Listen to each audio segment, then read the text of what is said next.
We are letting, you know, I'm a former journalist myself, of a sort.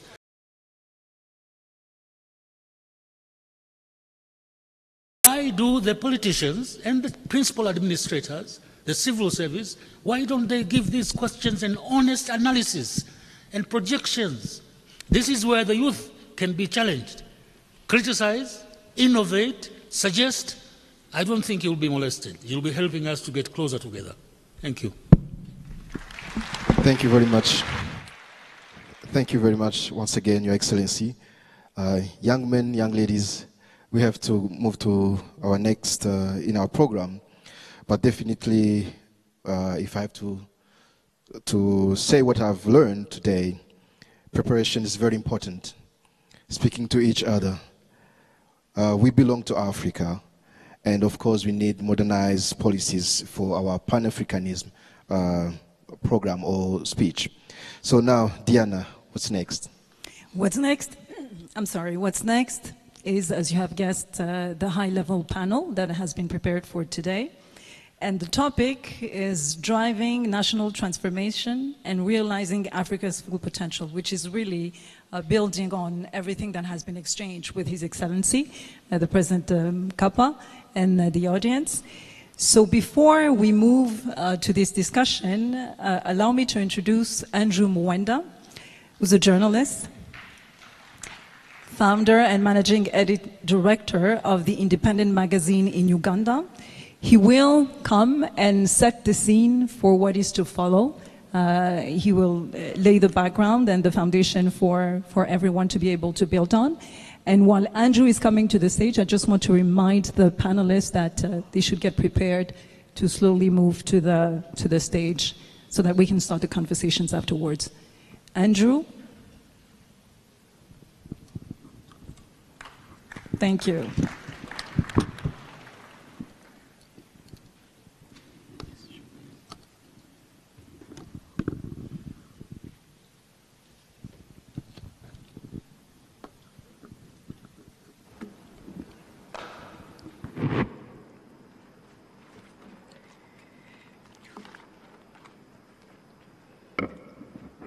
His Excellency, our guest of honor today, Mr. Benjamin Mkapa, who is a journalist like me, and your dear wife, the Vice Chairman of the RPF, the First Lady of Rwanda, invited delegations from other countries and political parties, fellow RPF members, fellow Rwandans, ladies and gentlemen. First, before I came here, I was angry, threatening to sue the RPF because on my card, I had even hired a lawyer. They put there, Andrew Mwenda, Uganda. And I said, look, I am an honorary citizen of Rwanda. That is one. Two, I want to speak in my capacity as Deputy Secretary General of the RPF. The party does not have a deputy, so I appointed myself to that role. And of course, not to forget that the President appointed me Colonel General of the RDF. So I'll speak in those three capacities. I want to give a background to set the scene for this discussion, the pace for this discussion, on what is it that has defined RPF, because RPF is a very unique political party.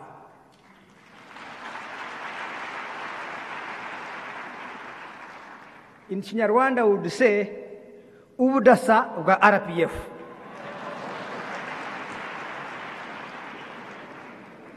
Just look around you. We are having this event in such a magnificent conference hall. It is not normal to find a political party, most especially on this continent, with this kind of hall.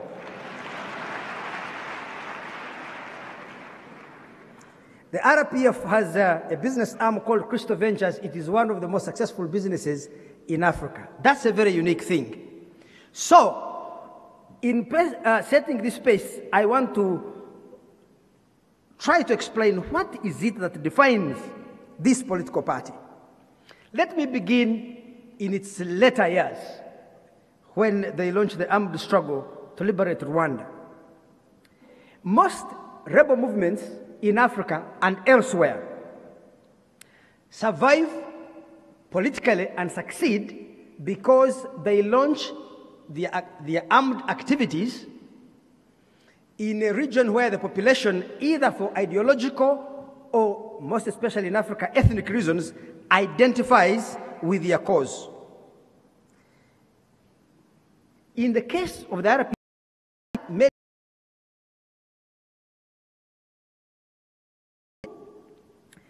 most successful rebel movements in Africa have enjoyed the patronage of a foreign power bankrolling them. In the case of the RPF, there wasn't any foreign power.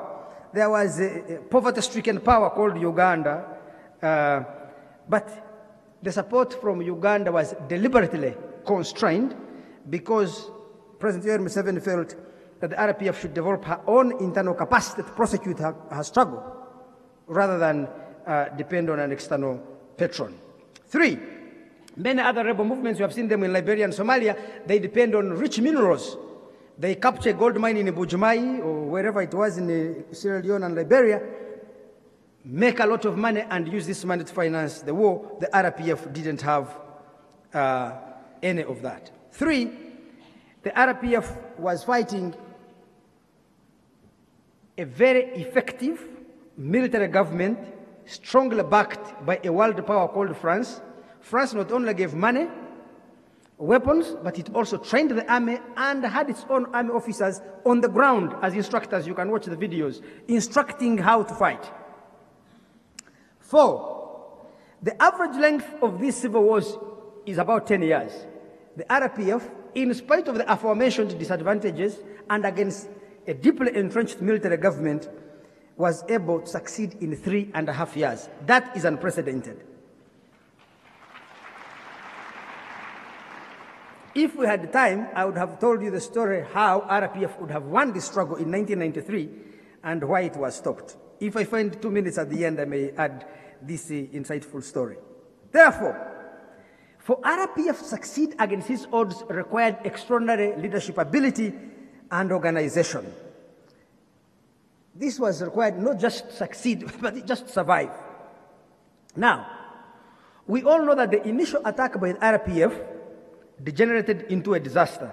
The commander, General Fred Rwigema, was killed on the second day. The RPF was totally, the RPA, at that time, the armed wing was badly beaten.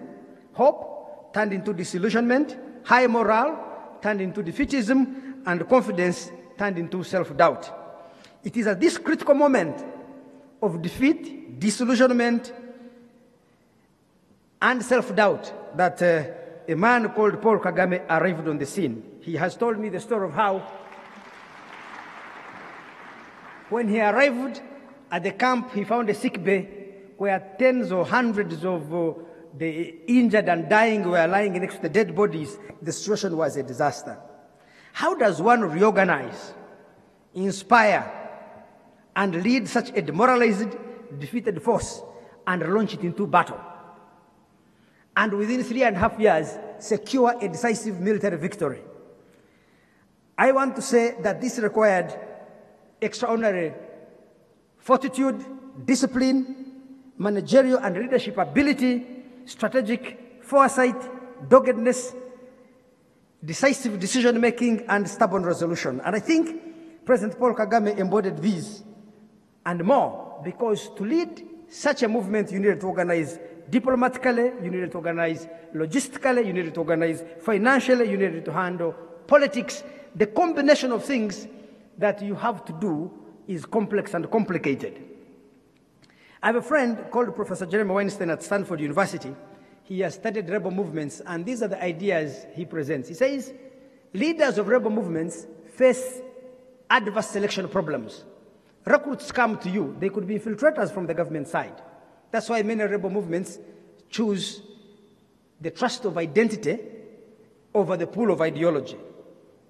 So you are not sure why a person is joining you. The second thing is, most recruits could be joining because they're expecting a quick payoff. Maybe because there is gold or diamond is a rich mineral which can be exploited, sold to make money. When a rebel force is launched in an area with rich minerals like Congo, it tends to attract opportunists who are seeking a quick financial payoff by capturing a gold mine. And these opportunists tend to crowd out high commitment individuals. But if a movement is launched in a resource-constrained environment, like the RPF did, there was no rich mineral, there was no foreign power bankrolling the RPF, it means that the movement will tend to attract people with high levels of commitment to the ideology and political objectives of the organization.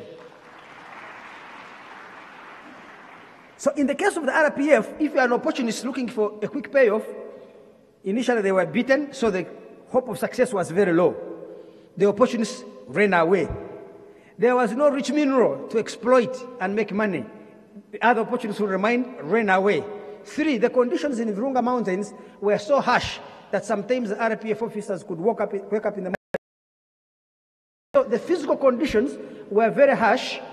You needed to be physically and mentally strong to survive in this struggle. So the result, therefore, of these conditions, lack of a rich mineral, lack of a foreign patron to bankroll the organization, and the harsh physical conditions crowded the opportunists out, and therefore the selection process tended to encourage people with a strong ideological commitment to the RPF's political objectives to be the most dominant force in the organization.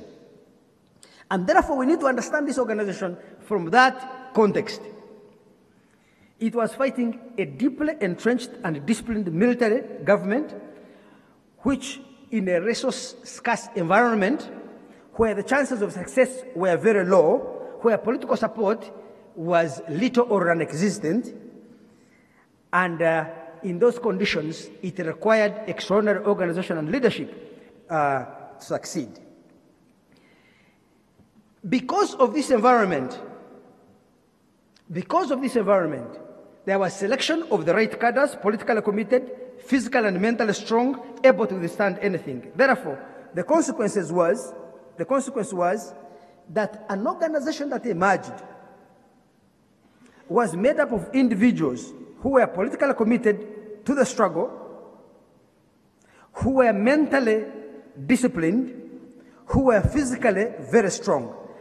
I was told by President Kagame one time that 65% of the resources financing this struggle came from refugees in the camps. Again, it shows that poor people, if poor people are given the right incentives, they can contribute massively to their own betterment. Even today, the RPF does not go around asking people abroad to finance its activities. This building you see was built by the resources of the people of Rwanda who are members of the RPF. So the following characteristics evolved out of the context I have laid out. 1, a culture of self-reliance, which is one of our themes today. A culture of self-reliance, this belief that we can do it ourselves. This is not just a belief in President Kagame. It is rooted in every single member of the RPF that you will meet, especially those in the leadership positions.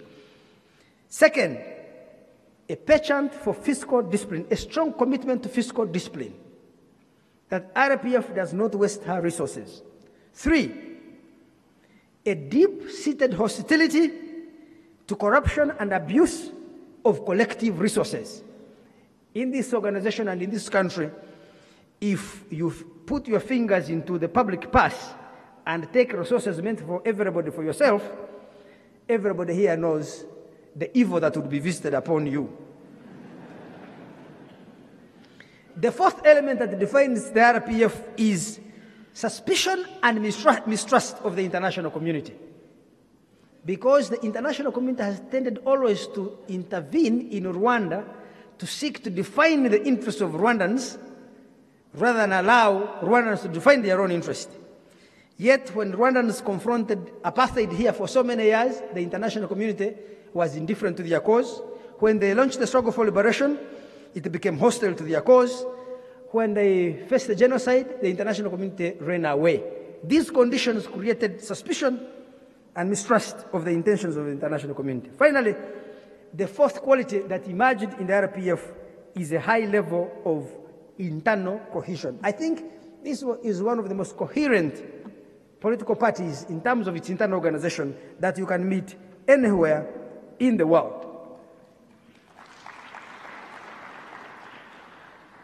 So, to conclude what I'm saying, I want to make a reference to, having seen all this, what makes this organization and the government that it leads exceptionally successful. There is an economist called George Akerlof. He won the Nobel Prize in economics in 2001, and he wrote a book with a lady whose name I cannot remember. The book is called Identity Economics. And the book is about what exactly makes an individual, an organization, or a country successful. George Akerlof says, A, it is not excellent professional skills per se. You can be an excellent lawyer in terms of skill, or engineer, or journalist. But you may not apply your skill to your job to produce the right result. He says it is not even incentive pay. It's not how much money a person is paid that makes them perform very well. So, which means these hefty payments of American CEOs is really misleading. He says it is something called identity. When a person or an organization or a country makes that leap in identity and says, I am a good plumber, and that is the example he uses.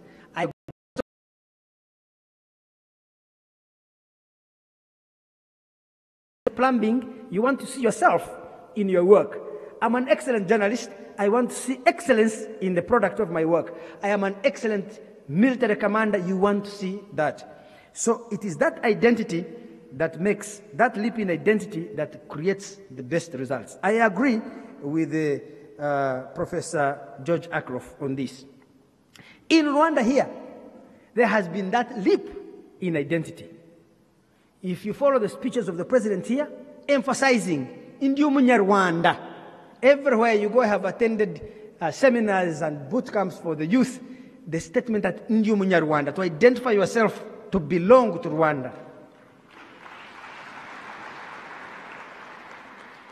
That's a serious leap in identity. You see, previously you were either Mututsi or a Mhutu or a Twa. Now you Ndi Umunyarwanda. Two, second layer of identity, we are rebuilding our country. Third, agachiro, we are people of dignity. Actually, that is two. So if you say Ndi Umunyarwanda, two, I am a dignified Munyarwanda, and agachiro, right? That is a serious leap in identity. Those two things, one, Ndi Umunyarwanda, two, a dignified one, a Munyarwanda with agachiro, or with dignity, leads to this sense that we are rebuilding our country. Now let me tell you something interesting. Kenya is perhaps 30 years ahead of Rwanda in terms of human skills, just to have the right personnel, human beings who can do great things. Uganda may be 15 to 20 years ahead of Rwanda. Rwanda has very poor skills, limited experience. In Kenya, you can find a permanent secretary in the ministry who has been there. He's 60, has been there for the last 40 years. In Uganda, same thing. Here, maybe a permanent secretary is in the early 30s.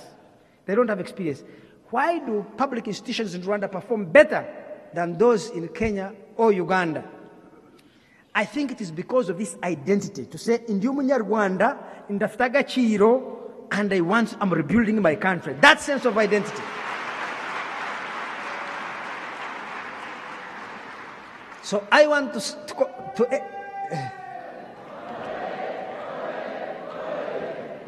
So I want to conclude by saying that the RPF has been successful because not just President Paul Kagame, but the team of people he has worked with and the population of Rwanda have all been mobilized around this identity that one, Tuyabanyarwanda, turafite agaciro, we are rebuilding our country. Thank you so much for listening to me.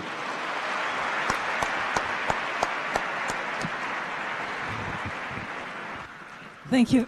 Thank you very much, Andrew. Self-reliance, self-discipline, a sense of identity, leadership, all of those characteristics, I have to say, going back to what Andrew was saying in the beginning, they were such a core part of what we were doing during the RPF liberation struggle. And I think we should never, ever minimize the resolution and the commitment. Because for us, there was no plan B. And it's not that there was no plan B because we wouldn't know where to go. It was because we were also fighting the right fight. One of having a homeland for all Rwandans, built into that national identity that Andrew so kindly summarized. So now, as you have seen, our panel has moved to the stage. And I would like to introduce Louise Kanyonga, who is the moderator of this panel. She's one of our young leaders and the Registrar General of the Rwandan Development Board. So I think everybody feels comfortable now, and I can safely leave the floor to Louise to conduct the whole session. Louise, on to you. Thank you very much, Diana. And thank you, Andrew Mwenda, for excellently setting the scene for our conversation this afternoon. Your Excellencies, distinguished guests, welcome. This is a conversation that we're going to be having on realizing national transformation. How do we drive national transformation to make sure that we're realizing Africa's full potential? As Diana said, my name is Louise Kanyonga, and I am absolutely honored and privileged that I will be moderating this high-level panel session.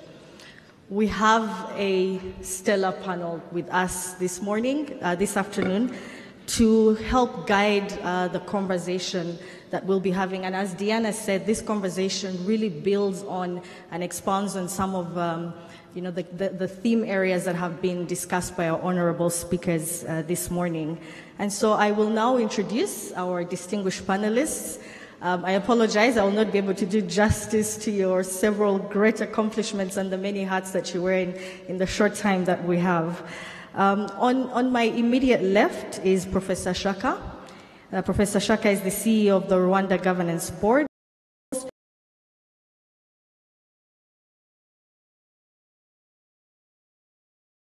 Scorecard that is intended to drive high institutional performance and delivery. You're welcome, Professor. Thank you. To his left is Dr. Jendai Fraser. Dr. Fraser is the managing partner of Africa Exchange Holdings and the president of 50 Ventures LLC, which are a couple of the entities that own the East Africa Commodities Exchange that was actually established here in Kigali. Dr. Fraser also formerly served in the US government as the Assistant Secretary of State for African Affairs. Thank you, Dr. Fraser, for being here. Thank you. On her left is Mr. Diko Mukete. He is currently a consultant with a special interest in economic and financial governance issues, and he is just recently retired from a 25-year career in the African Development Board Bank, and he actually spent 3 of those years as the AFDB's resident representative in Rwanda, and he has truly become a friend of Rwanda, so perhaps I should have introduced you by your Rwandan name, Mugabo. Yeah, but you're very welcome back to Rwanda, Mr. Mukete. To his left is Dr. Jean-Paul Kimonyo. Dr. Kimonyo is an author, a researcher, and a senior advisor in the Office of the President. He's also an expert on conflict and post-conflict reconstruction and has authored 2 books, Rwanda, un génocide populaire, and Rwanda Demain. Thank you for joining us, Dr. Kimonyo. And finally, we have James Mwangi. James is the Executive Director of the Dalberg Group. He's also currently a partner with the Dalberg Global Development Advisors, and previously he served as the Global Managing Partner of the consulting business of the Dalberg Group. And he's also a 2013 Young Global Leader of the World Economic Forum. It's good to have you, James.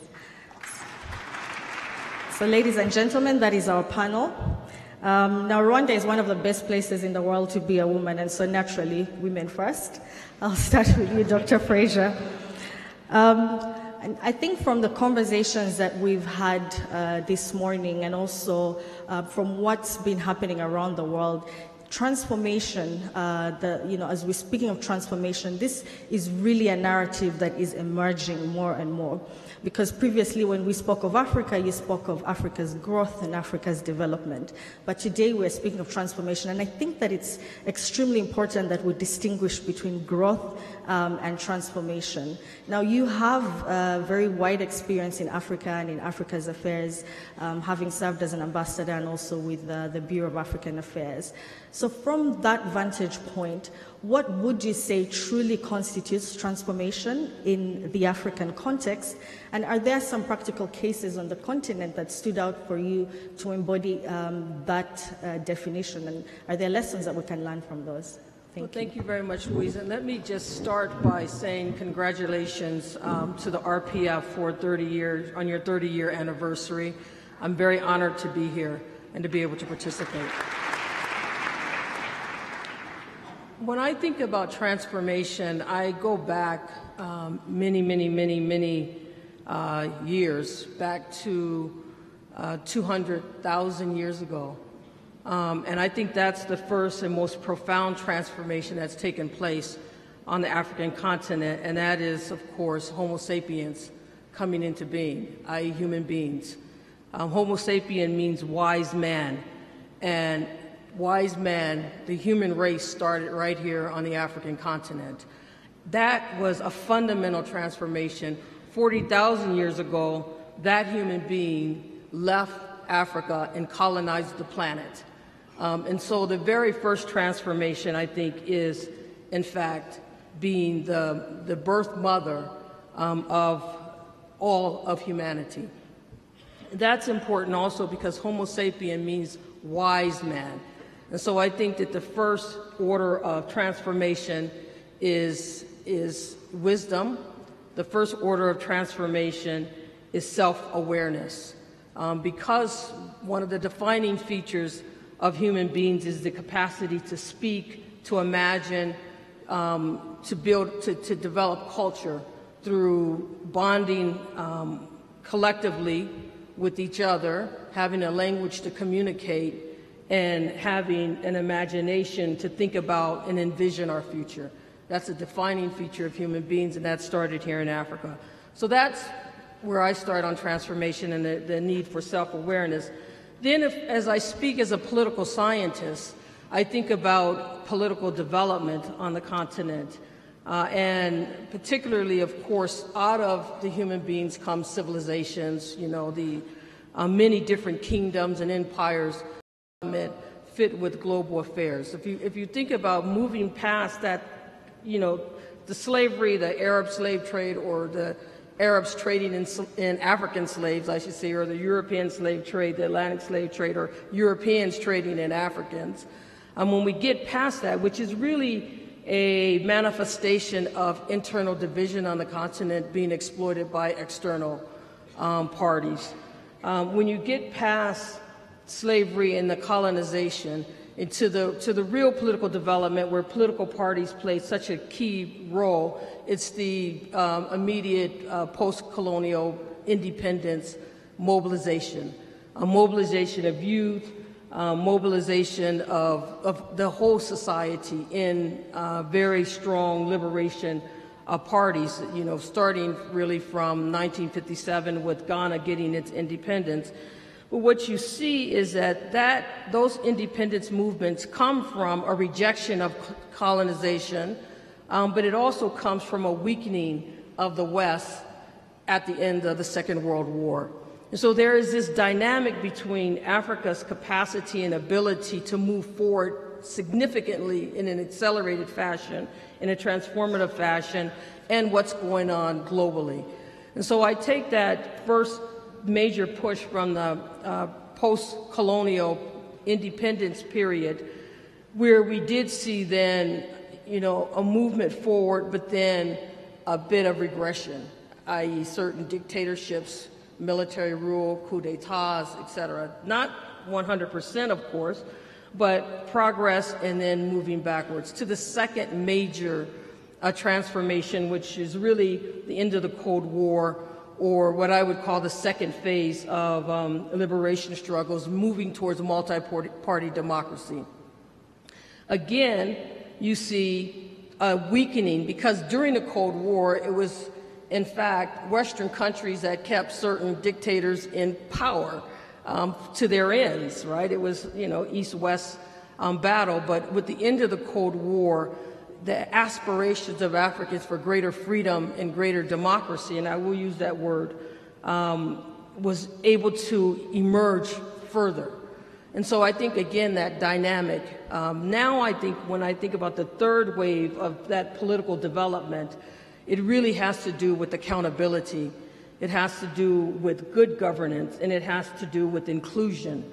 And then that's an aspiration that's emerging from Africa, independent of what's going on in the world, but what is going on in the world that could allow for that acceleration, that transformation, and that's a multipolar world. After the Cold War, clearly the United States was a dominant power globally. And in many ways, the world was, the West was in charge, in power. Today, what we're seeing is really multipolarity. And the question becomes, how does Africa take advantage of a shift in global affairs, frankly, a weakening of the West and a disarray in many ways to move forward with the aspirations of the people of the continent. And so I think that that's the dynamic. Now, what is the real fundamental challenge? I think the fundamental challenge, or two of the fundamental challenges, I should say, are a question of state building and a question of nation building. And that's been there from the very beginning, from the 1960s, and I would even say before. And really what we're faced with is weak institutionalization of African states and fragmented identity of the nation. And so when you think about state building, the balance is how does African countries achieve a monopoly over the legitimate use of force, i.e. against external and internal challengers who would try to, overthrow a place violently, and also build a collective identity, a national identity. Because often the internal challenge is about division among people and communities. The same thing that led to the slave trade, right, is the same thing today that could undermine sovereignty and state building at the national level. And how does Africa build that institutional strength and that collective identity to also be able to withstand external attacks on sovereignty? And so I think addressing this balance between state building and nation building is going to continue to be a critical challenge for young people in terms of building political parties. Now, when you ask the question of what are some of the examples, I'm an academic, first and foremost. I'll speak as a business person later, but I'm an academic first and foremost. I would look at, of course, the RPF and the NRM, right? I mean, I think Andrew was talking about, Museveni,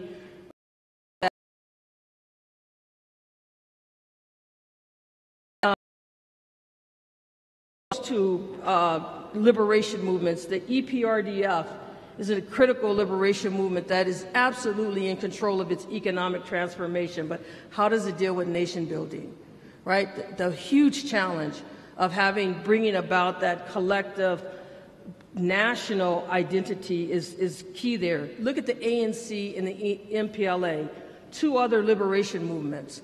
How are they dealing with the issues of corruption and state capture? And, these are challenges that they're going to have to, Andrew and President Kappa both talked about, individuals and, trying to benefit against the will of the collective. So how are these two liberation parties? Look at ZANU-PF. I think that's an instructive one as well. Strong party, an extremely strong party, but lost its way in many ways. Can it find its way back? I think that CCM itself is a critical party. For me, it's a liberation party because CCM created a platform for many of these African liberation movements to actually be able to exist by giving them space, land, ideological leadership, financial contributions so that they can actually carry out that liberation movement, especially in Southern Africa. and also has addressed the transition of leadership from President Nyerere onward. And so I think these are all liberation movements that will be instructive. And if I were a professor, I would set up certain comparisons and push certain questions to young people so that they can understand their history and learn from it as we go forward, because the point about political development, it is never linear and in one direction. There's always a back and forth. And so to conclude, I would say that for me, the key ingredients for transformation, particularly on the political side, is, as I said again, self-awareness, being that wise man, embodying what it means to be a human being, i.e. imagining the future with clarity, and that's where ideology becomes important and planning becomes important. Yes, 20-year plans are important, but 50-year plans and 100-year plans and 200-year plans are important. So put ourselves in the mindset of 20,000 years of history, and where are we going to be 20,000 years from today, right? What's that? I mean, we can't envision it, but I think President Nkapa said it very well, which is we have to think beyond our lifetime. You know, we have to think beyond 2 lifetimes. We have to think in terms of generations upon generations. The second, I think, key ingredient is that there has to be self-determination. And so as the world changes, there has to be a clarity about how Africa can use global change to advance its cause, to advance what that vision is for the continent, because it isn't interactive, and it's always going to be an interactive. And then the third thing is Africa has to be unified for transformation to take place, and that is the Pan-Africanism, which has been the leading spirit of political mobilization across this continent from the very beginning. When many of the nationalist leaders were mobilizing their population, they were doing it with the aspirations and the example of others, whether it was Kenyatta or Nyerere, you can go on, but not just on the African continent, but also looking at the Caribbean, looking at the civil rights movements in America, looking at liberation movements globally. So taking the inspiration from everywhere, but doing it in a way that's both self-determining and from a self-aware point of view of where do you want to be.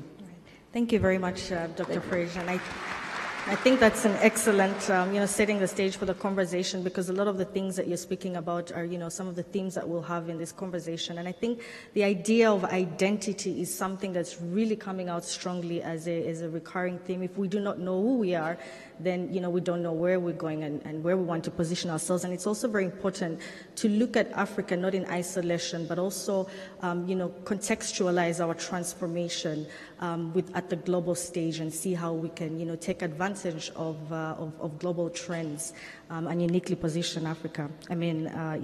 So I think Dr. Fraser mentioned that Rwanda and the RPF stand out as, cases on the continent that that have truly embodied transformation. And I want us to take a closer look at the case of Rwanda. And I'll come to you, Dr. Shaka. As the CEO of the RGB, you oversee an institution that translates the political ideology of Rwanda into the governance and institutional frameworks that are required. And one thing that Rwanda has really been recognized for internationally is being able to develop our homegrown innovative solutions that respond to the unique context of our needs, but at the same time... wishing all the cadres to enjoy the 30th anniversary by starting with a deep reflection on the 30 years, but also the young people who are here thinking ahead, reflecting on what we need really to do to consolidate the achievements. I will build on what His Excellency Mkapa has put forward regarding RPF and CCM as political parties that shown both self-confidence, self-reliance, self-determination, and self-development, which to some extent complements with Mwenda's point on Agachiro when it comes to the RPF.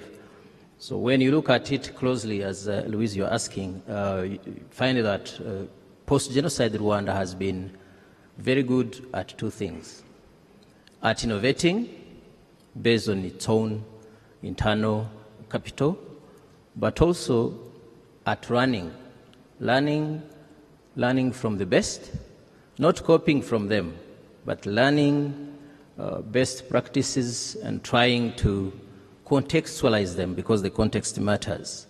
And I would say that the RPF and its leadership has been very successful in instilling in post-genocide Rwanda a political culture that combines both those elements of self-reliance, self-confidence, but also the openness of Rwanda to the region, to Africa, and to the world.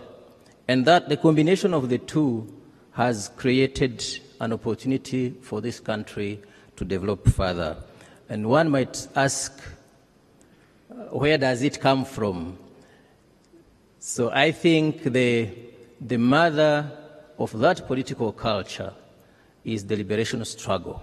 The liberation struggle that started to be prepared in 1987 at the birth of the RPF, but more importantly, starting with 1990 to 1994, you will recall in different parts of the continent where you had liberation movements that entered into a military struggle, they usually used to tap into opportunities of huge resources coming from outside, military equipments, but the RPF started from within without its own means. The liberation struggle was an enterprise by Rwandans, young Rwandans in the RPF. And that really constitutes the motherhood of the self-reliance trend that we see in Rwanda today. The second point I wanted to make is when you look again, scan a bit the continent from the south to the west, east, and you see a set of vulnerabilities across those countries. And when you look at it deeply, and that's what the RPF has managed to do, you see three critical imperatives that in the context of Rwanda, RPF has handled close to perfection. The imperative number one is the imperative of values-based politics and leadership.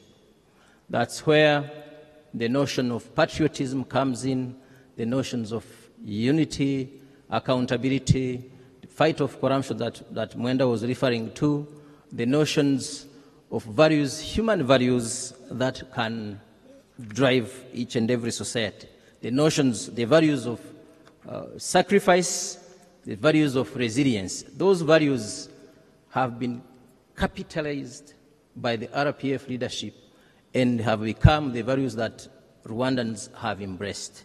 And that has constituted a huge capital for national transformation. The second imperative is the imperative of peace, security, and healing. In the context of Rwanda, we've seen Gacaca coming in a context where the post-genocide challenges were impossible to handle by conventional means. But Gacaca came, we know the success of Gacaca, we know the Abunzi, we know the community policing, we see the Army Week, what it's doing, we see the Ndumunyarwanda, it's also about peace and security, the living together. So RPF leadership in just these 30 years is a big time, but is also a short time for a lifespan of a nation.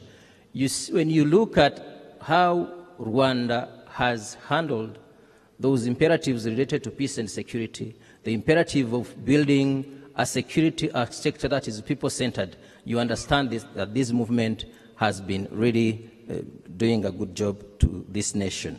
The third and last imperative I would to inclusion of women and the youth, but when you look at Rwanda, the inclusion is much broader because the imperative of inclusiveness has actually shaped Rwanda's democratic governance system. From right away the genocide till the end of the transition, And even now, power sharing is a fundamental principle of our Constitution. Different political parties are being built in a spirit of political parties being partners, not enemies. And we see across the continent, and actually have seen it in Rwanda, political parties used to be virulent enemies one to another. So that spirit and that drive of building a democratic governance that is based on inclusiveness, that brings on the board women, people from different political parties, is absolutely very instructive. The consensual model of democracy, because politics is everything. Politics in the life of a nation is what a foundation is for a house. If the house needs to be strong, the political governance needs to be well made. So I think consensual democracy and power sharing, but also, more importantly, the citizen-centeredness means, if you look at the homegrown solutions you are referring to, they are meant to drive all those three elements about welfare of the people. If you go to Girinka, you go to Budehe and many others, it's about building the inclusion. The whole democratic system of Rwanda that's how it is made. It's about ensuring security and stability of the nation. So, and in conclusion, I would say that, as the say goes, where there is a will, there is always a way. And in the RPF, there wasn't only a will, there was a collective will. And when you have a collective will, definitely the way is absolutely successful. Thank you. Thank you. Thank you, Professor Shaka. And from what I'm hearing, you say is that a lot of our governance ideals and the institutions that were built around those is inspired by the values that we hold. And one value that has come up repeatedly and seems to be taking center stage, which I would like us to explore a little bit more, is the ideal of self-reliance. And I think this is one of the key themes that we have during this international conference. And I want to put this to you, Diko. And I think, as His Excellency Mkapa said very eloquently, we're starting to see a lot more African leaders calling for Africa to lead its transformation on its own terms of engagement. We want to be able to build up a self-reliant Africa, a unified Africa that can engage with the rest of the world on a level playing field. And there's been progress, but as His Excellency said, we're still seeing that there's a lot of dependencies. A lot of our economies are dictated by foreign interests. We're still having very low levels of intra-African trade, which shows that perhaps African states are not that keen to do business with each other.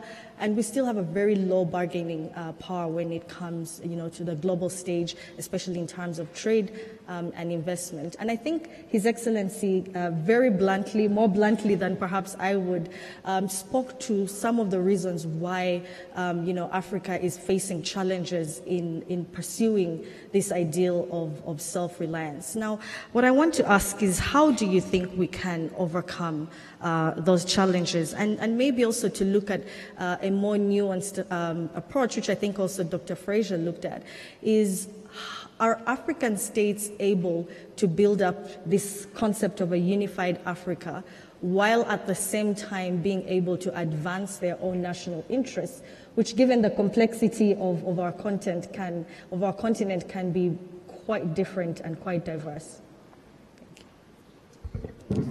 Thank you very much. Let me first start by saying that how honored I am to be here, not only as a Munyarwanda, but also as a member of the RPF. As some of you know, I was here during the presidential campaigns, and it was an exercise which I enjoyed, because I believe that the RPF presidential candidate was the right choice, not only for Rwanda, but for Africa. Thank you. I will not dwell on what the RPF did or has done to address the challenge of self-reliance in Rwanda, because that has been adequately and eloquently spoken to by His Excellency President Kapa, by Dr. Shaka and, of course, by Andrew. I will just highlight some of the challenges. The youth will understand some of the challenges out there for countries on the continent. First of all, in some of these countries, the leaders have a mindset of a new colonial agent.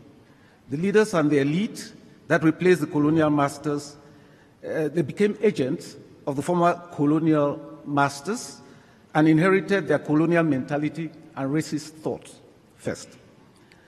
Secondly, colonial rule had a very devastating effect on some African countries, crushing their spirit, destroying their self-confidence, dignity, and pride.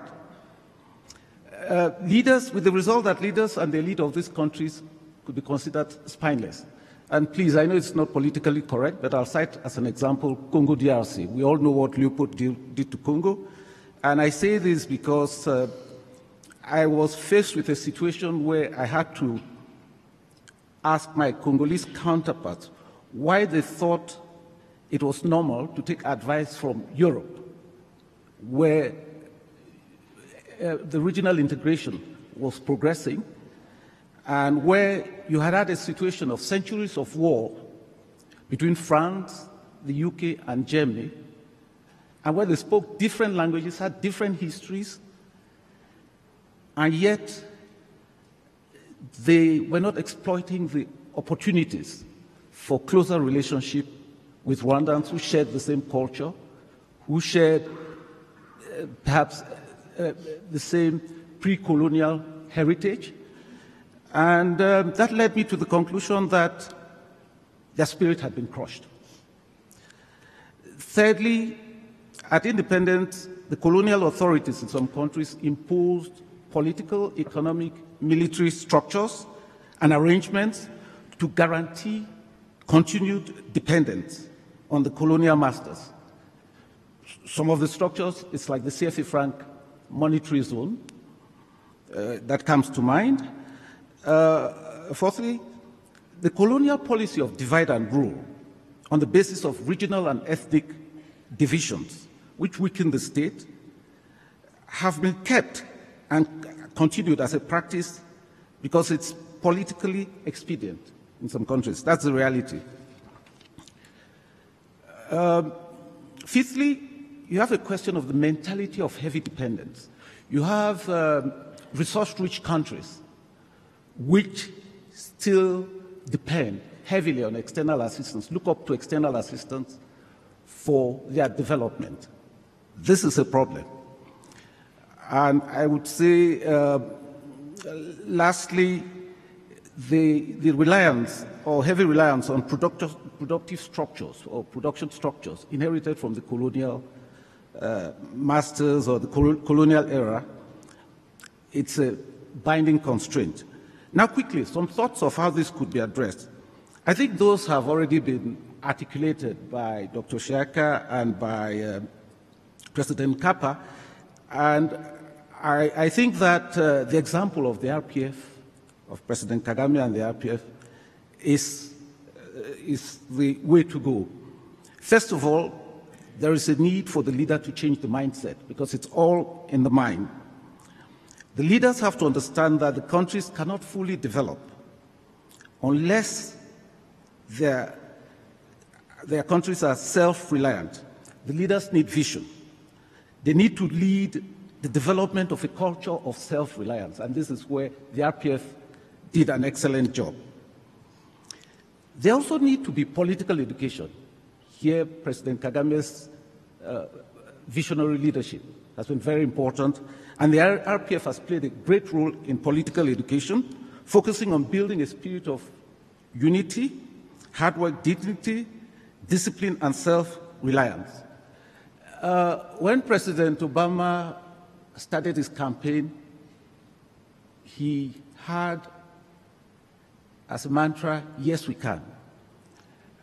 When you look at the post-genocide of the Tutsi history of Rwanda, you can't help feeling that the RPF has always, led by President Kagame, has always had that spirit of yes, we can. Nothing is impossible. So that has to be built. The confidence has to be built. Discipline has to be built. And then the leader and the government have to develop a strategy for reducing external assistance so that aid or external assistance should complement, supplement, and come up to fill up the government's development efforts. And in this regard, I'll come back to something which I learned in Rwanda, and I learned from President Kagame, the difference between good aid and bad.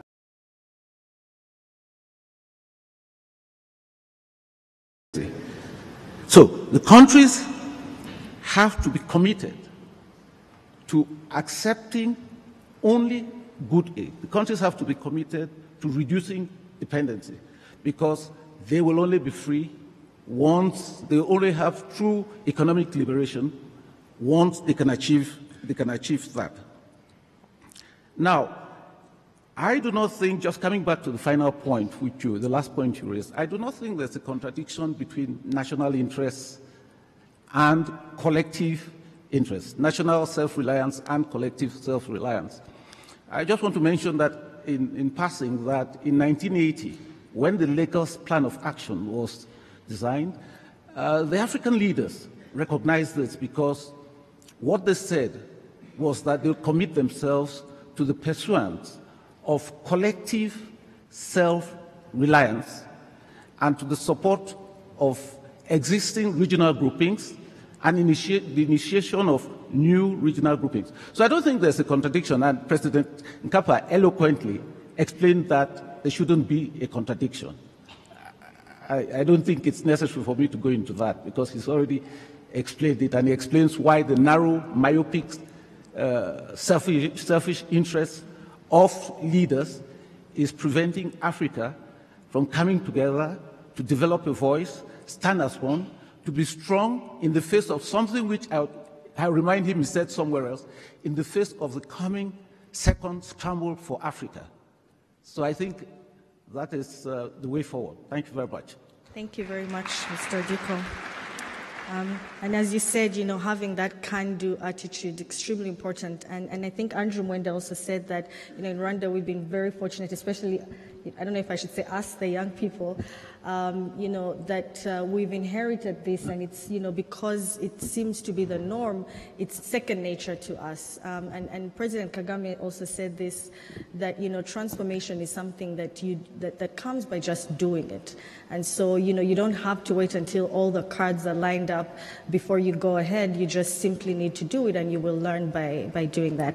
Now, coming from that, Africa-wide perspective, I want us to come back and look at the Rwanda perspective, and in particular the role of the RPF-INKOTANYI in driving Rwanda's socioeconomic transformation. And I think Andrew Mwenda obviously did an excellent job in setting the scene, and perhaps leaves very little for us to say on this. But I want to turn to you, Dr. Kimonyo. You have a book that has just recently come out, Rwanda Dome.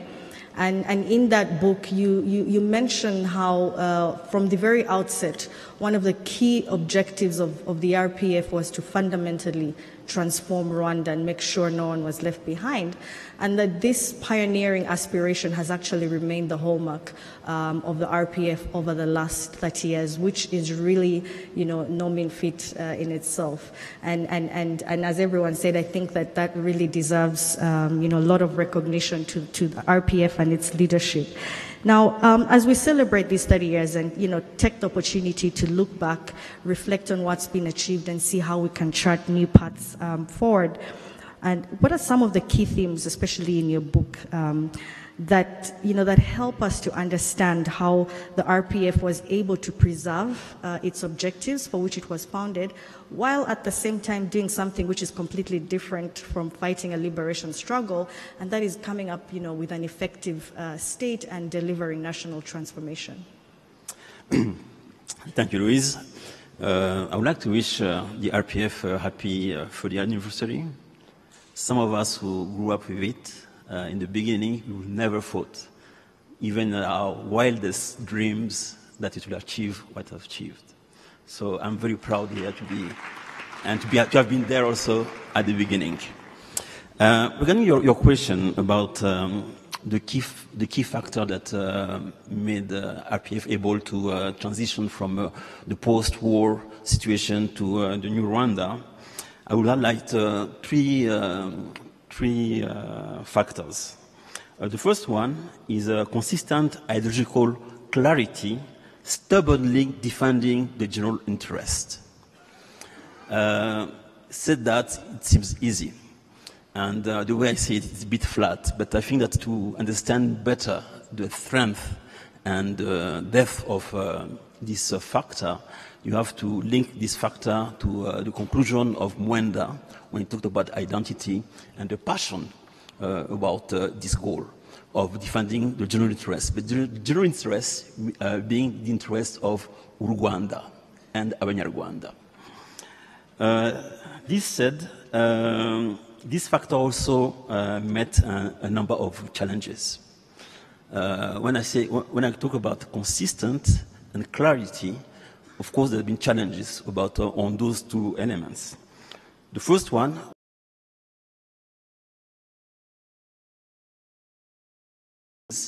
and they didn't have the same view of what the nation should be and what should be the relation between the citizen and the state and different things like that.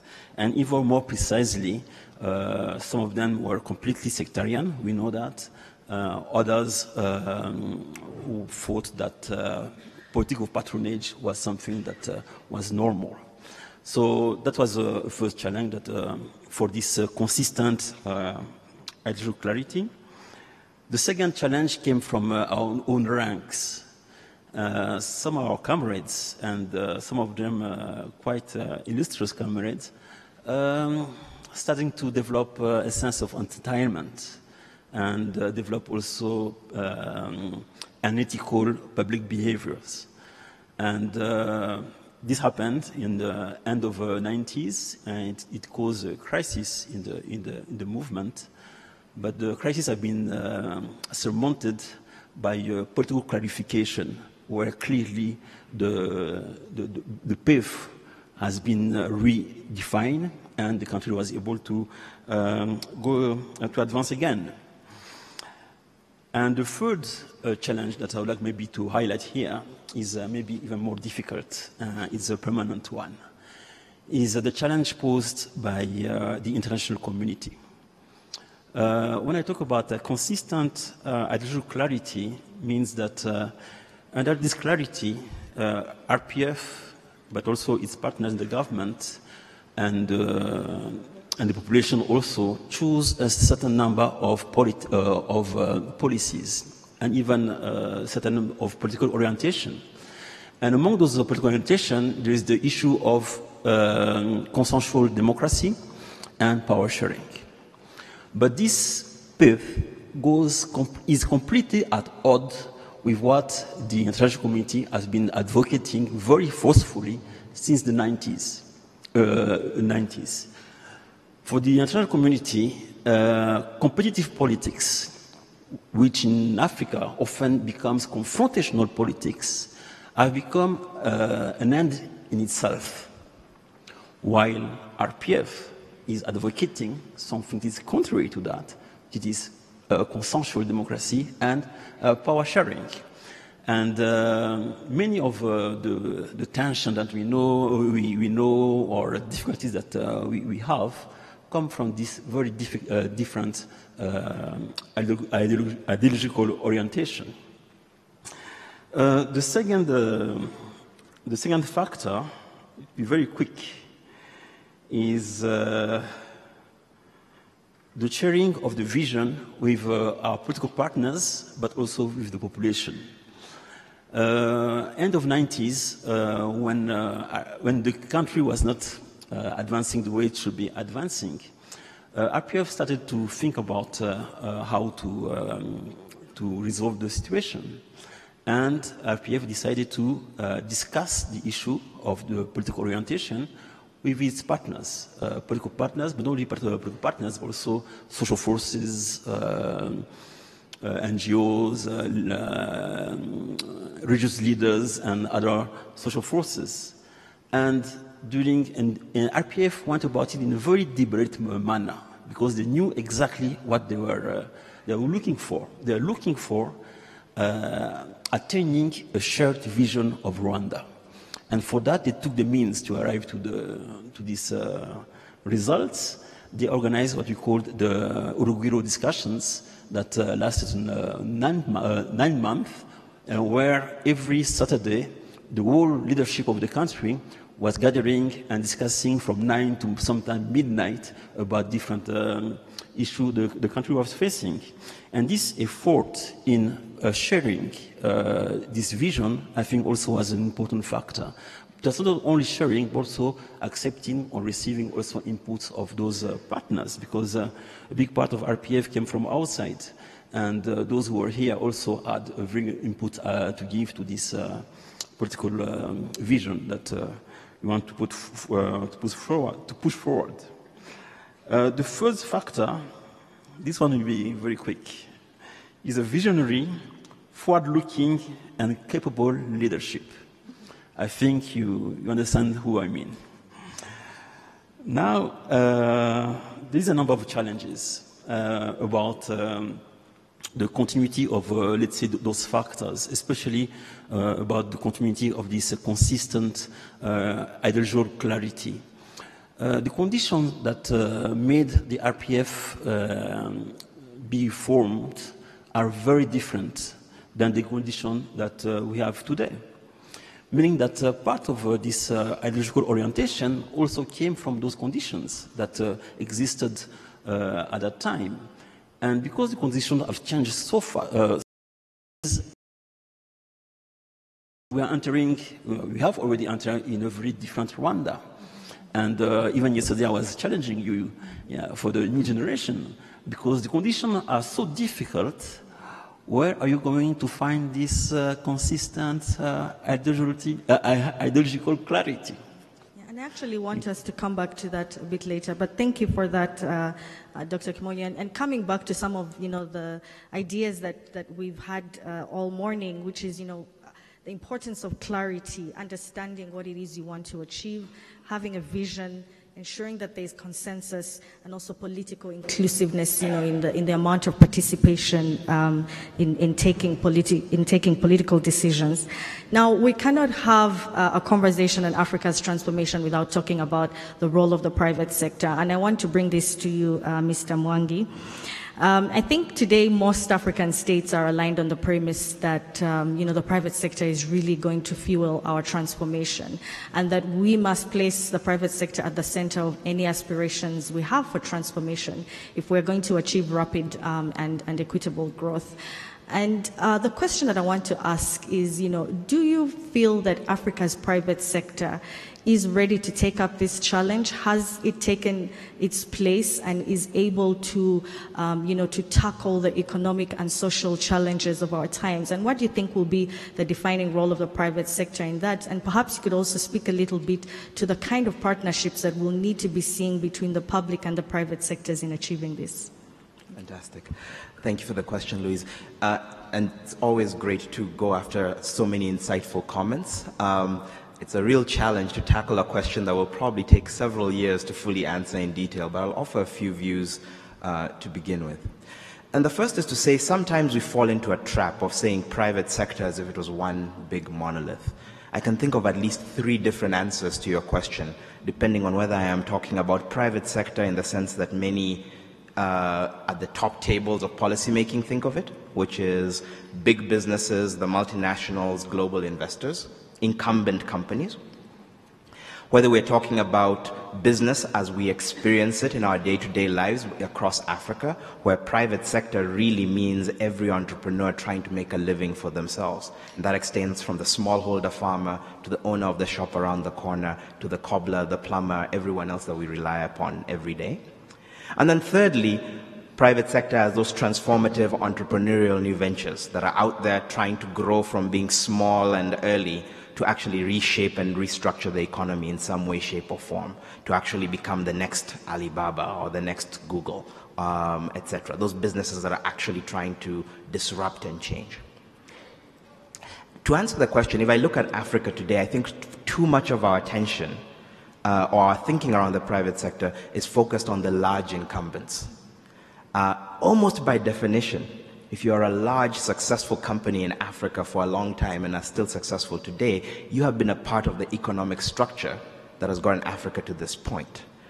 In a sense, looking to you to learn a new trick is probably not where we need to go, right? And what is the challenge there? What you see is a real focus on Africa as a place where resources are extracted, where there's a small set of middle-class consumers who meet the external picture of what a good market looks like. And that's who we will target. Even with local enterprises, we'll say, well, there's a small middle class, that's who we'll tailor our services to. Everyone else cannot afford to engage. Where there is a sense that what we're trying to do is implement global best practices to local realities. We're not trying to understand where we are and what we can do there. We're trying to copy something from elsewhere. And we look with surprise and shock when it doesn't work. And most importantly, it's a culture of chasing the deal rather than executing on the opportunity, right? So you're always looking for that specific concession, that specific transaction, as opposed to then saying, how do I actually build a platform that can, over time, transform a particular aspect of the economy I'm in? And if we then step back and say, what does the future mean? Well, we already know that the small traders, the small entrepreneurs are trying to do what they can.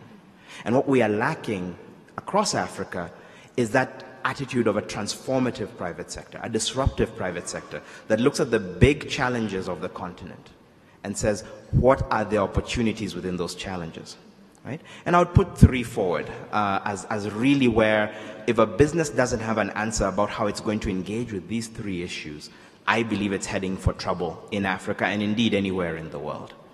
The first is, and these are linked to three major challenges that I think are universal.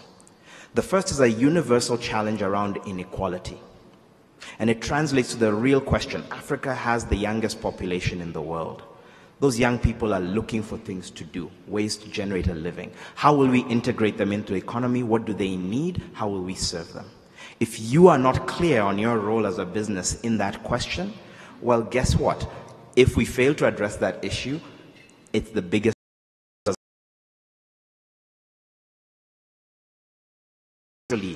creating predictable, realms in which the private sector can thrive. How are businesses themselves contributing to including people regardless of age, race, gender, political positioning, religion?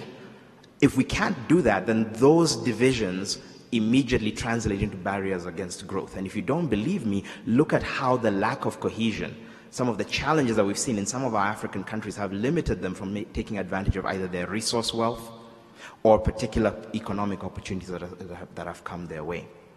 And the third challenge is that of ecological sustainability, the real impact that climate change is having on all our lives.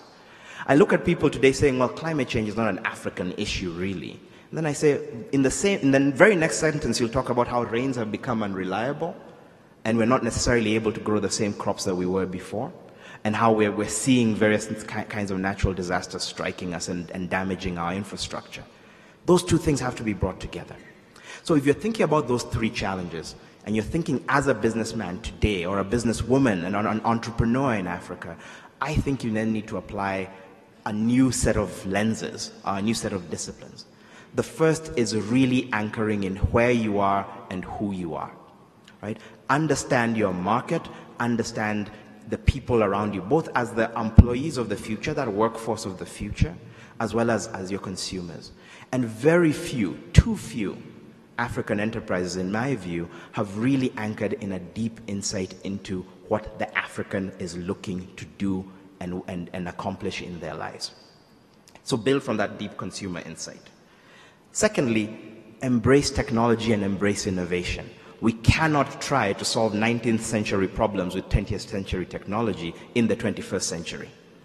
I think the most telling, one version of this that really stuck with me, President Kagame himself said this at the World Economic Forum in a conversation I had a good fortune to attend, which is, we cannot ignore the fact that the fourth industrial revolution is changing everything about our modern world. Africa already missed the first, arguably missed or came late to the first, second, and third industrial revolutions. Firstly, we cannot afford to miss the fourth. And secondly, unlike many other parts of the world, we have less to lose. If people aren't already working in old school industrial factories, we don't have to worry about that. Let's embrace the disruption. Let's embrace the new technologies. Let's immediately leap to the front instead of believing that we can excuse ourselves from the language of progress. And the only way that happens is through innovators and entrepreneurs in the private sector. Then, related to that, and coming to the point of partnership, and I do recognize that we are short on time, is two things. The first is, to be a truly transformative entrepreneur, you need to think big.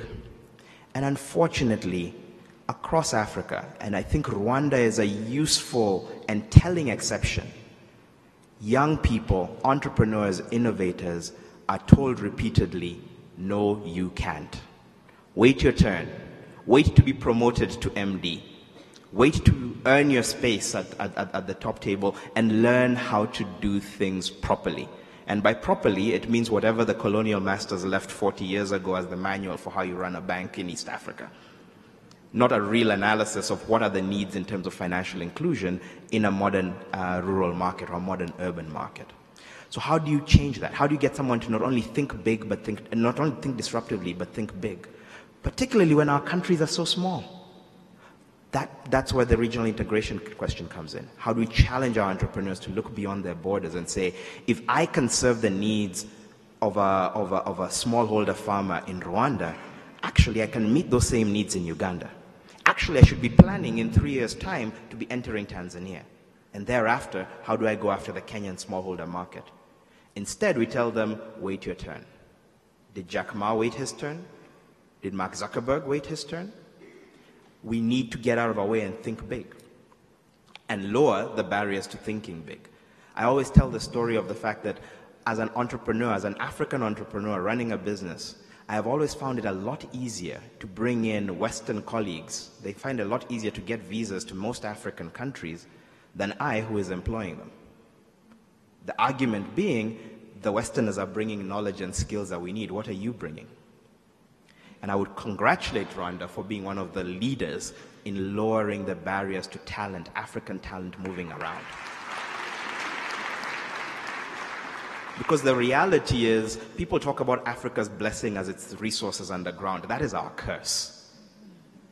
Our actual resource is the young people walking around in the streets. The things we have between our ears, not the things beneath our feet, is where our wealth and our prosperity will come from. And I'll conclude by talking finally about that demand for partnership. Because the reality is no business can succeed in the African context with so many needs unaddressed unless it's coordinating. How do you create inclusive growth, and how are you a participant in addressing the needs for education, healthcare, social services? Because if you do that, you're creating a loop of shared prosperity that will come right back to helping grow your business. Sorry for the long-winded answer. Thank you, James. It's a very salient point, and I think a very strong call to, our private sector and our young entrepreneurs, particularly, to be disruptive. Think big and look at the opportunities. The challenges that we might see as, in Africa, as actually business opportunities. And as you speak, I'm reminded of a concept that I think Bill Gates spoke of, which is creative capitalism, and it's really a challenge to the private sector to take on a twin mission of making money while improving lives. And I think that that's what she's speaking to. Now, as a private sector, an important sector, and another equally important sector in Africa specifically is agriculture. And I want to come back to you, Dr. Fraser. I think, African governments really are starting to view agriculture through a transformative lens, with the understanding that it is a sector with the right information that has immense potential to significantly reduce poverty, but also to drive sustainable and the inclusive growth that we've been speaking of. Now, the East African Commodities Exchange, which were very instrumental in setting up and continue to manage, has set out to transform this sector by empowering smallholder farmers and also connecting them to global markets. So I want you to speak to your experience in establishing and running the East Africa Commodities Exchange in the region, and from an opportunities and challenges perspective. And also more broadly, how do you think African governments should position agriculture to be the catalyst of growth that it can be, and make sure that it has strong linkages to other sectors of the economy? Thank you very much. First, I think it's important to talk a little bit about what a commodity exchange is. It's not exactly obvious.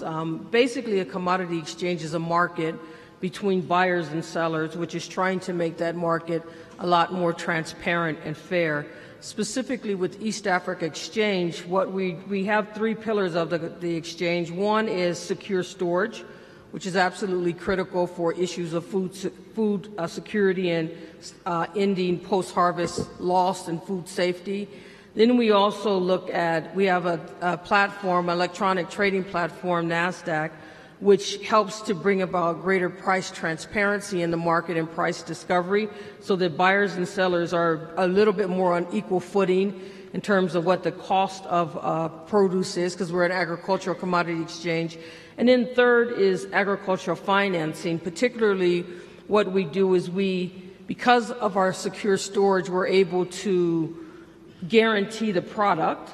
And that helps banks to be able to provide financing to farmers, because they have a collateralized product in our warehouses that allows them then to give financing. And so when you really think about it, the commodity exchange really is very much a partnership with the government of Rwanda and private sector. And it's focused on helping smallholder farmers particularly. And what is the challenge that the smallholder farmer has? And it's a challenge here in Rwanda, but it's across Africa. Part of it is that they typically harvest at the same time. And if you harvest at the same time, that means you're supplying the market at the same time, and it's a flood of product and the prices drop. And so you're really at the point when you're harvesting, you're getting the least economic value for your labor over the whole season. And so what we try to do is give them the opportunity to store their product in the warehouses, so that they don't all have to sell at the same time. And then that can extend the market and give them higher prices, because at some point, after all the product's gone, prices go up. And the smallholder farmer isn't able to realize that price increase. The trader is, because the trader takes their product, holds it. The smallholder farmers already sold everything, and when prices go up, it's too bad for them. And so the value of their labor is going to somebody else other than them. By doing our warehouses, we allow them to store and then enter the market at the time that's best for them, their family, and for getting the greatest value. The second thing that we do in our storage is we grade the product and we clean it.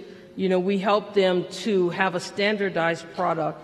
And this is both valuable for the farmer because it's value addition, so that they can get a higher price for, say, grade A maize versus grade C or D maize. So that helps them in terms of the value addition, but it also helps the trader. So when you're trying to act as a market between the buyer and the seller, or the processor for that matter, because it's standardized, they know exactly what they're getting. They pay the price for whatever they're particularly buying. And again, as I said, the banks then also are very happy because they can finance the farmer. So that's essentially what the commodity exchange does, and that's the three pillars of it. I think that we've been, the challenges for us on the commodity exchange is, of course, the challenge that we've heard already, which is economy of size. It's fragmentation of the market. You're dealing with many small holders, and so trying to help them to do the aggregation is, we found that we entered it as a business, and we found we needed to become a transformative player for the sector as a whole. We couldn't just deal with being that market in between. We actually had to help be more of a transformative agent. And so some of the challenges were, the aggregation challenge, but we've been very successful in reaching out to farmers across Rwanda. We work with about 3,000 to 5,000 farmers, of which more than half are women farmers who are using our warehouses. The government has been a strong partner of ours. All of our warehouses are actually owned by the government. So they've been an extremely important partner. We also have a commodity exchange in Nigeria, which some of them are owned by the government, but many of them we lease.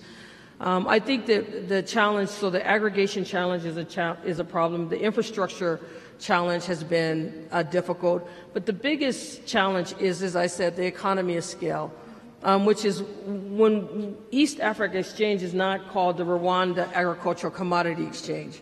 It's called the East Africa Exchange because our vision is to actually be regional, because we understand that you need bigger economies of scale for profitability. You need bigger economies of scale to transform the capital markets, because this is a capital market instrument as much as it is an agricultural instrument or institution. When we started, we actually tried to start in Kenya because we felt that, one, their banking system was more developed, and secondly, we figured their market is bigger. Particularly because we wanted to work with smallholder farmers. We started with staples, with maize, and Kenya produces a whole bunch of maize, but they consume it all. But they produce a lot. And so we thought we'd start in Kenya, and we found many barriers, I would say, to actually starting. So President Kagame said, well, why don't you start here in Rwanda? And then we can move to Kenya and to Uganda, to Tanzania, to Burundi. At that time, Burundi wasn't in the war that it is at this time. We're talking about 2011, 2010, 2011. And we then came to the Northern Regional Integration Quarter and said, well, we want to be a regional exchange. We need to have bigger size of economies for this to work. East Africa is further along in terms of regional integration. So East Africa is the place where we're going to do this. And we're going to do, Nigeria is a big market, bigger than all of East Africa. So the commodity exchange in Nigeria is fine, but in East Africa, it has to be regional. The Northern Regional Integration Corridor presidents agreed. They had the vision, and they said, they blessed it and said, start regionally. But then what we found is that at the bureaucratic level, there were many barriers, and nationalism, the question that you asked earlier, started to emerge its head in a very bad way.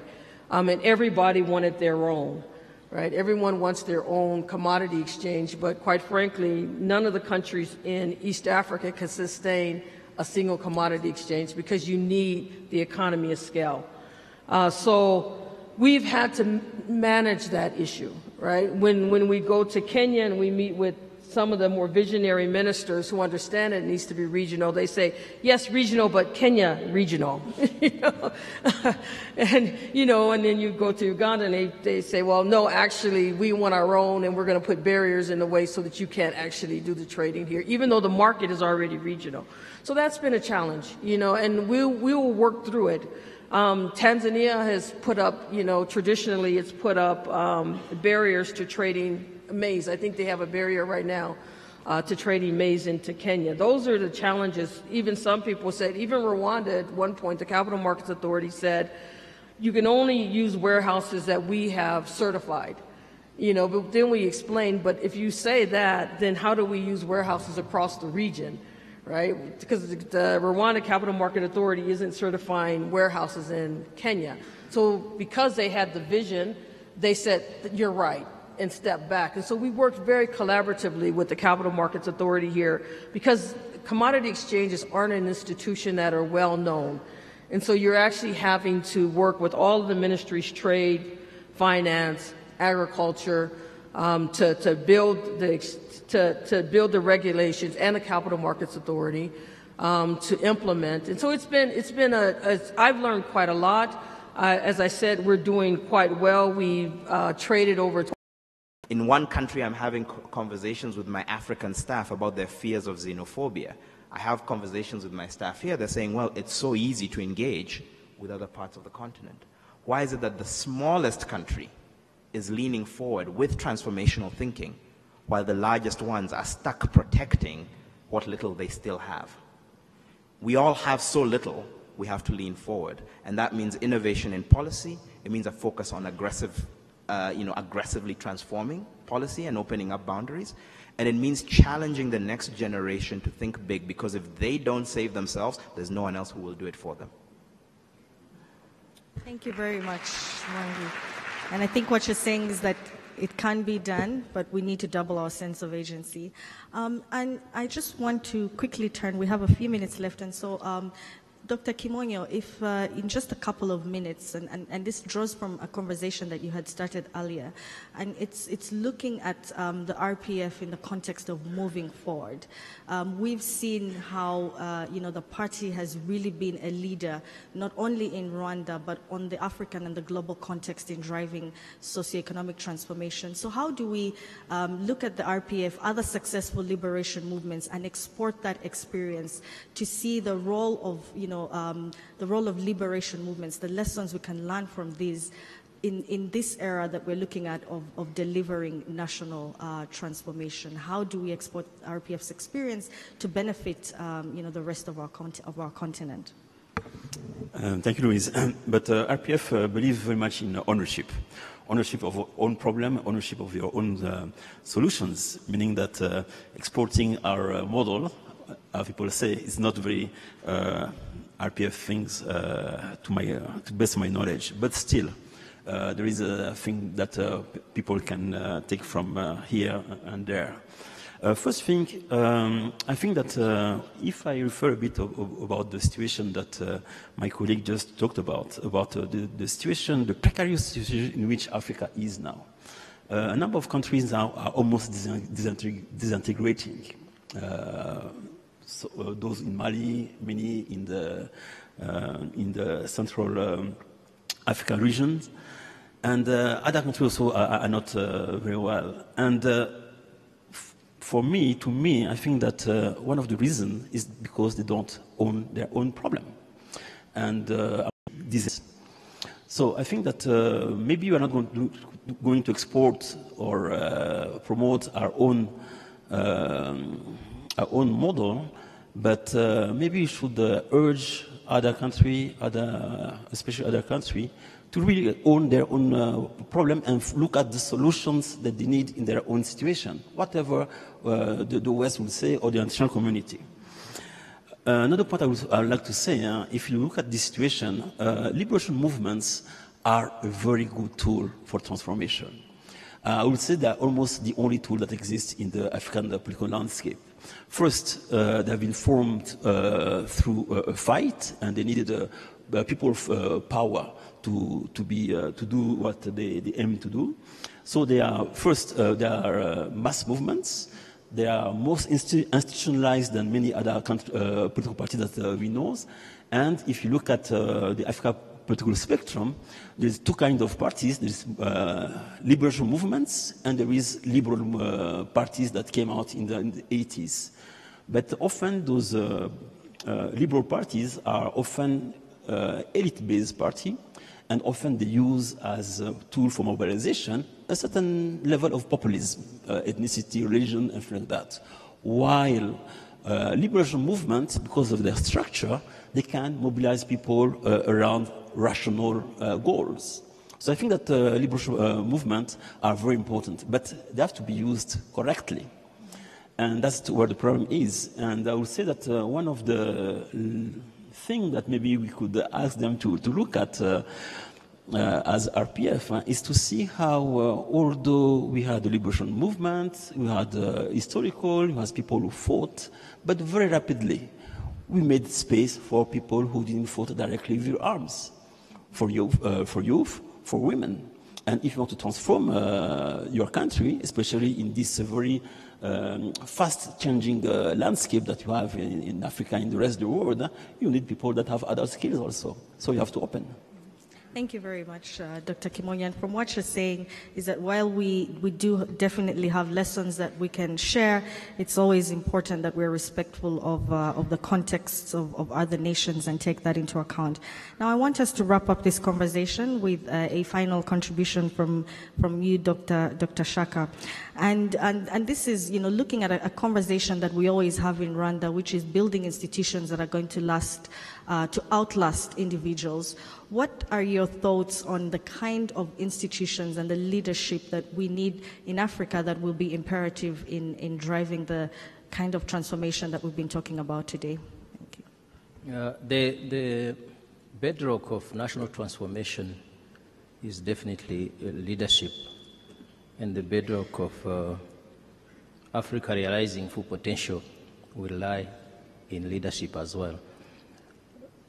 Probably the easiest way of describing the best, what a good leadership is, would be to just flash a few key features of describing our chairman, the President of the Republic and Chairman of RPF. So if you look at the Rwanda's journey and you look at the question you are putting forward, one would say that a good leader, the best leadership is a leadership that walks the talk, a leadership that cares about the people, a leadership that inspires the people, a leadership that is keen on political clarity, is keen on values, is keen on acting, not only talking, but also is very keen on translating people's aspirations into reality. So that kind of leadership will have the likelihood of succeeding. But also, as we are in a world that is globalizing, a good leadership is the one that is open to the region, open to the world. As His Excellency pointed it out rightly, quoting the President Paul Kagame, that Africa is our home. So therefore, a good leadership in our continent is a leadership that is oriented towards African solidarity, so towards Africa's full liberation. And I think going forward, that's really the biggest challenge ahead. We are talking about national transformation, but let's remember that Africa is our home. Let's remember that unless Africa is liberated, the realization of full liberation of Rwanda is going to be something halfway. So we need to get together to reach out to our brothers. We are happy to have brothers and sisters from neighboring countries and far, so that going forward we liberate Africa as our home.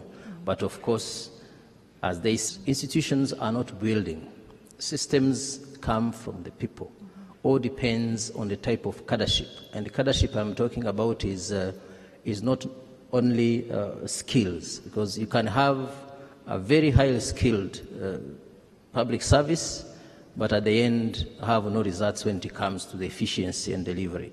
So the proper cadreship is a cadreship that has a character, a cadreship that is oriented towards collectiveness, collective cadreship that takes business and has commitment and moves together. And I think that's something that also we are learning from RPF, that element of being always playing as a collective, a movement that is driven from that collectiveness is of paramount importance in sustaining the transformation we have achieved, but also in ensuring that going forward we realize the full potential of Africa. In conclusion, His Excellency, while submitting the report for the AU reforms, put forward a very challenging sentence. He said, we have all we need to succeed as Africa. Failing Africa will be unforgivable. And I don't want the next generation to be unforgiven because of not taking that responsibility of really tapping into developing that cadreship with character, with discipline, and with the commitment to Africa and to our nation. Thank you. Thank you very much. Thank you. Thank you, panelists. I think I'll now open it up to the audience for comments or questions. We'll probably have time for maybe 3. And I hope we have protocol moving around the room with mics. Please raise your hand if you have a question. Remember to introduce yourself, tell us where you're from, and if there is a specific panelist that you would like to put your question to, please let us know. Thank you.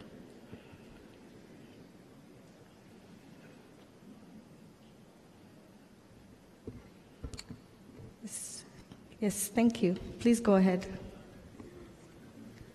Can we please get his mic on? Thank you. Thank you. I'm Professor Tombola Gustave. I'm the Deputy Vice Chancellor in charge of Academics and Research of the University of Tourism, Technology and Business Studies, UTB, here in Kigali. I'm a Rwandan. I do appreciate the panelists on this sub-theme of driving the national transformation and realizing Africa's full potentials. When we look at, I'm contributing, I'm not having a question to the panelists. Okay. Please do remember to keep your contribution brief and to the point. Okay, fine. Okay. The contribution is the following. Africa has been going through transformation. 50 years of colonialism. 50 years after colonialism. And then there is a new era today. I do concur with Diko, who said that there should be a mindset from the leadership of Africa and all Africans as regards to especially education. When we look at education, when it was before, during colonial time, people were studying abroad. After colonialism, going abroad, and up to today, going abroad. We need to change really. How do we need to change? The transformation has to be strengthen the education in Africa and then make the leaders of Africa schooling their children in universities and schools of Africa. From there, we shall make this transformation as we are talking about. Thank you very much. That's a very important point, and I hope you'll be around in the afternoon because we will be discussing that a bit more in the second panel. We had a question on this side of the room. If we could just... Yes, thank you. Please go ahead. Thank you. My name is Johnson Danyoye, and it is actually not a question. It is also a contribution.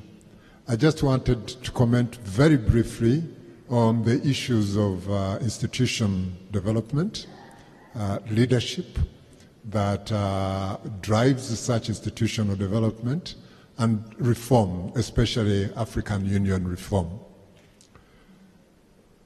I don't think I can add very much that is relevant to what His Excellency President Mkapa has said. Ukiona we have throughout the continent, and then try to say a balance sheet actually, on how have we fared. Are we lucky in Rwanda because we have such leadership? Thank you very much. I think we also will take a comment from the Honorable SG, if no comment. Okay. Any other question? Or maybe we can just take... I think we've had more comments than questions, but there was a particular question, and I think I'll put this to you, James, because you're the one that spoke about looking several generations ahead. And I think the young lady was asking, how do we do that? How do we, looking at where we are today, but you're looking, several years ahead, and positioning yourself with sort of that forward thinking. So again, it's a fantastic question and a difficult one. I'll offer one answer, and it's not necessarily a one. So when you invest or when you think about something, you can think about doing a specific vertical thing. I will go and work in this particular village and solve this particular issue for this particular group of people. Or you can say, what if I can lower the difficulty of getting things to every village at once in some way, shape, or form? What if I can ease the cost of communication? What if I can lower the cost of agricultural produce or improve the quality of storage across the board? And the reason why it's useful to think in terms of platforms is platforms have one thing in common, which is they are designed from the first moment to be used by others to do multiple things. And so when you're thinking multi-generationally, you're saying, I am standing on the shoulders of, and I am making use of platforms that were built for me. And those could be a governance structure that allows me to work in a particular way, or a set of laws and regulations that allow me to operate in a particular way. What am I investing in that will be a platform for the next generation to build upon? That will be largely universal, that will largely ease the process of getting something done. I'll give a very concrete example of one of the most interesting, I think exciting platform investments I'm seeing right now. In India, for a long time, there's been a struggle around the question of identity, actual identity, not personal identity, but identity papers and identification. And it took an entrepreneur from the private sector to partner with the government and say, what if we built a universal digital ID and actually made sure that every single Indian has a biometrically based digital identification that is common and across the board? Now, on one level, this sounds like a relatively small thing. It only changes one thing. It means that instead of my paper ID, I now have my biometrics. But think about everything that depends on proving who you are, who you say you are, and you've done the things you say you've done, and you own the things that you say you own. That one investment, and it's only now coming to fruition in terms of getting all 1 billion or so Indians onto it, starts to shift the entire country from a 20th century economy to a 21st century economy, in that everything is accessible online to the most illiterate peasant, right? So it's a major investment. It's a one-time thing, but unlike many other ways that you could have used the same amount of money, it fundamentally changes how everything from banking to education to health records to taxation, all of it changes because of that one investment. So how do we bring that thinking around looking for opportunities to build new platforms that others may build upon to every investment that we are making as a generation, thinking about the next generation to come? Thank you very much. I am aware that we're running over time, and I don't think we'll be able to take any more comments and questions. So, Excellencies, distinguished guests, please join me in giving a very warm round of applause to our panelists. Thank you. Thank you. I think you've all shared very rich insights today, and I hope that, as I think it was James that said, that this really inspires a renewed sense of urgency for everyone here to continue, forging the path ahead towards national transformation. And I think President Kagame said it very well. We keep on coming back to President Kagame, but he's such a visionary leader. And he said, transformation is easier said. It's a lot harder to implement, but it can be done if we all act collectively and start to challenge ourselves to think differently. Thank you very much for your kind attention.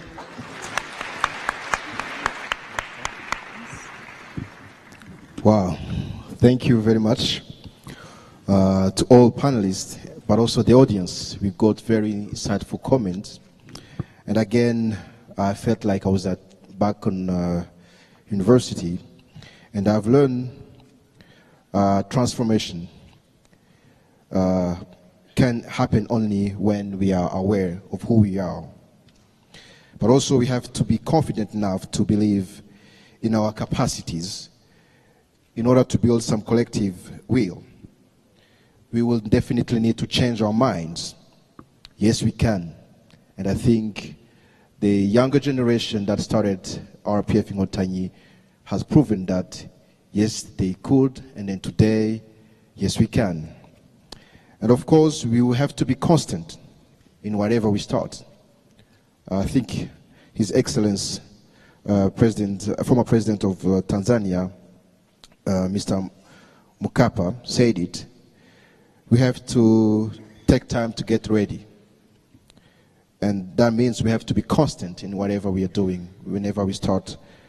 And of course, from this panel, I've learned also we have to be disruptive in whatever solution we are proposing to our challenges.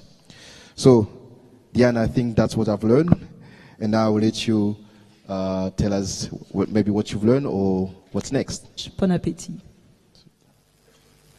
Bakomeje gukurikira televiziyo Rwanda rero hano turi ni Rusororo mu karere ka Gasabo aho inama mpuzamahanga y'umuryango FPR Inkotanyi ikomeje ni inama bigizwe twavuga nk'ibice bibiri icyambere kikaba gisa nk'igisojwe bagiye mu kiruhuko tukaza kugaruka nyuma y'icyo kiruhuko mbibutsa ko mu gice cya mbere habaye umwanya w'ikiganiro kirambuye cyagarutse ku mahirwe Afurika ifite n'uburyo bwo kuyabyaza umusaruro ni ikiganiro cyatanzwemo n'umwanya ku bari muri inama batanga ibitekerezo babaza ibibazo bungurana ibitekerezo ndetse icyo kiganiro kikaba cyabanjirijwe n'ijambo rya Vice Chairman bazivamo wa RPF Inkotanyi nawe wagarutse ku rugamba n'urugendo rurerure FPR Inkotanyi yanyuzemo ni ijambo ryakurikiwe rero n'irya Benjamin Mkapa wahoze ari perezida wa Tanzania nawe wagarutse ku ntambwe u Rwanda rumaze gutera ibyo rumaze kugeraho